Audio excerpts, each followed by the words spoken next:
Hello everyone, my name is Reverend Birgit Goodrow. Today we're going to study in the scripture Exodus chapter 18. This is going to be an interesting study. We're going to learn about Moses' father-in-law, and his name is Jethro, and he's going to bring Moses' wife and 2 sons along with him. Zipporah is the name of Moses' wife, and in other videos in the past we've learned about Zipporah.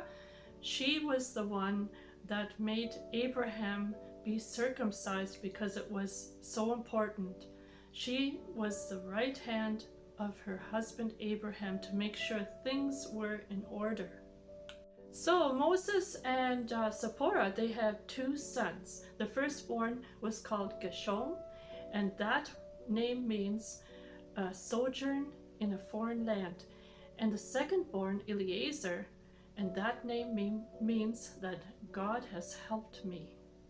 Right now at this point, Moses and the Israelites are camping by Mount Sinai. Jethro, Moses' father-in-law, found his way to Moses and the Israelites.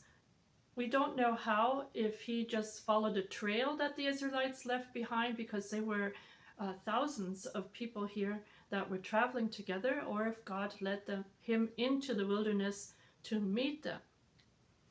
Verse 7 and 8. So Moses went out to meet his father-in-law, bowed down and kissed him, and they asked each other about their well-being, and they went into the tent. And Moses told his father-in-law all that the Lord had done to Pharaoh and to the Egyptians for Israel's sake, all the hardship that had become upon them in the way, and how the Lord had delivered them. Verse 12. Then Jethro, Moses' father-in-law, took a burnt offering and other sacrifices to offer to God. And Aaron came with all the elders of Israel to eat bread with Moses' father-in-law before God. Verse 14 and 15. So when Moses' father-in-law saw all that he did for the people, he said, "What is this thing that you are doing for the people? Why do you alone sit and all the people stand before you from morning until evening?" And Moses said to his father-in-law, "Because the people come to me to inquire of God." So here we see how Jethro is observing everything, and he's giving Moses counseling. And that was the main reason why God led Jethro to Moses, to help him and to counsel him. So Jethro is saying, "Hey son, come here, I gotta talk to you. What are you doing? You are putting a huge burden upon yourself from the early morning to the evening, counseling people non-stop. This is going to wear you out, and you're not going to make it through to the new promised land." Verse 17 to 19. So Moses' father-in-law said to him, "The thing that you do is not good. Both you and these people who are with you will surely wear yourselves out. For this thing is too much for you. You're not able to perform it by yourself. Listen now to my voice.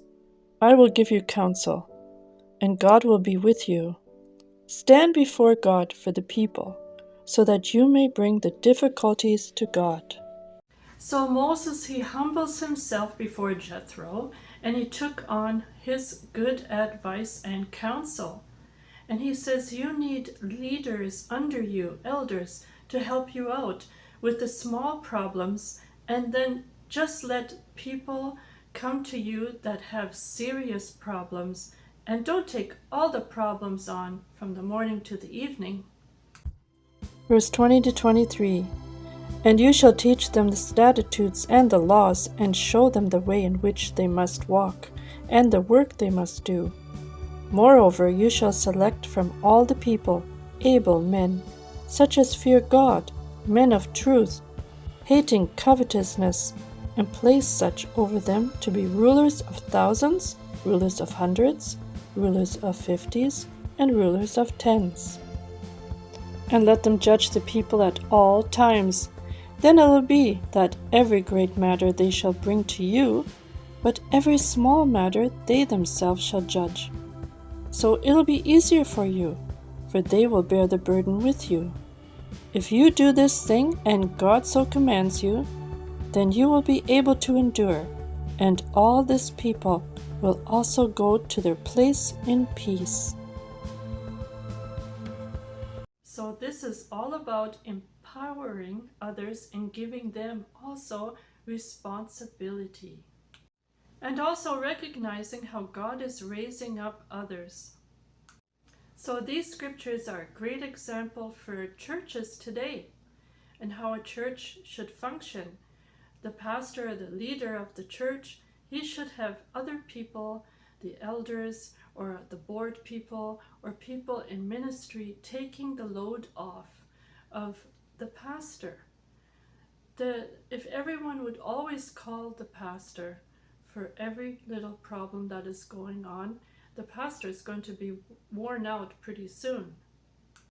So it is always good to have responsible, faithful leaders that will help take off the load and also connect with other people so that they can also give advice in small situations and not difficult situations. Of course, prayer is very important, that they pray with the individual, but some people like to also get a little bit of advice at the same time.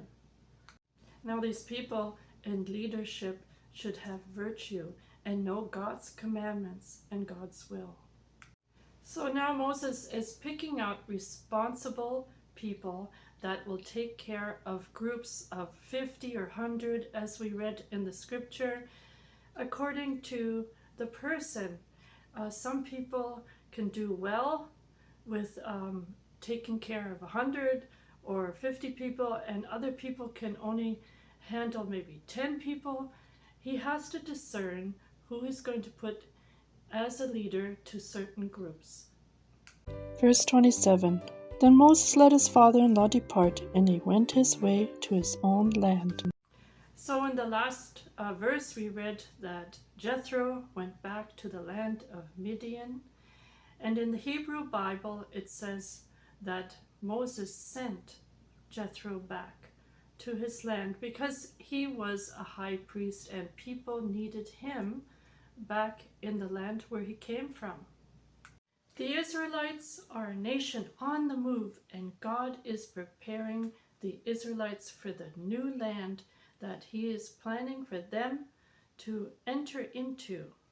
God is also preparing the next generation for a kingdom establishment. So that was our lesson for today, and before I leave, I just want to add that I do study with Dr. Baruch Korman online, and he is a Messianic Jew.